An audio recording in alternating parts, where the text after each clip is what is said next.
I'm not running for office, by the way. But I'm sick and tired of what we're seeing happening in our country. I grew up at the feet of the greatest generation. They don't like to be called that. I heard somebody the other day say, we were the hardy generation, but we weren't the greatest generation. But I watched them come back after serving in combat and making the world a better place even after that. I watched Korean War veterans come home. And I certainly watched Vietnam veterans come home and not be treated the way they should have been treated. And thank God now as these young men and women are coming home, we don't treat them the same way. But one of the few people that I always say has a right to complain in this country is a combat veteran. Everybody else needs to pretty much stay quiet. Because you're not offered any more in this country than life, liberty, and the pursuit of happiness. And other than that, you should thank God every morning and get down on your knees that you were born in the United States of America and given the freedoms and the privileges and the liberty that we have.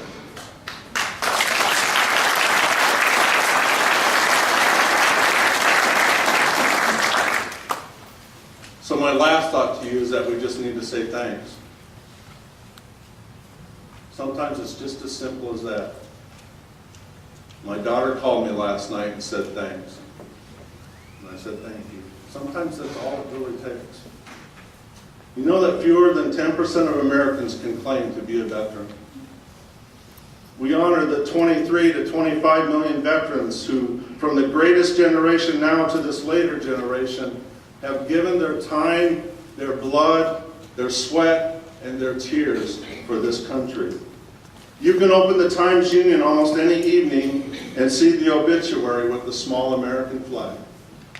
If nothing else, you can bow your head at that point and say, thank God for that man or that woman that was willing to serve my country. We also honor the more than 1 million American men and women who have given their lives for their country since our nation's founding. And numbers are added to that every day. Our debt to these heroes can never be repaid, but our gratitude and respect must last forever. There's something special about a veteran. If you just went through basic training, if you just went through the military life, you would understand that you're never the same after you go through that. Life is somehow different beyond that. But they don't ask for anything. I think the only thing that they ask for each one of us is that we live our lives with honor and dignity, and that we work together with them to continue to make this nation the blessed nation that God has given to us. So when you see one, just say thanks. Remember, our forces are in harm's way for liberty every morning when you get up. Remember that somewhere there's a young man and a young woman on point somewhere, not knowing if they're going to live and die in the next second. Remember to pray for them. Remember to support them. And remember the veterans who come home, who deal with the trauma of combat, who deal with the pain of physical suffering, who deal with the mental anguish sometimes beyond description that most of us don't understand.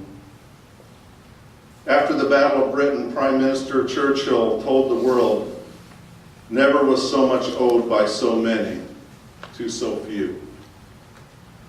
We certainly have to say that today of this latest generation who are putting their lives on the line for liberty. Let us not forget them. Let us not forget any of our veterans who have given that sacrifice so that we may continue to live free.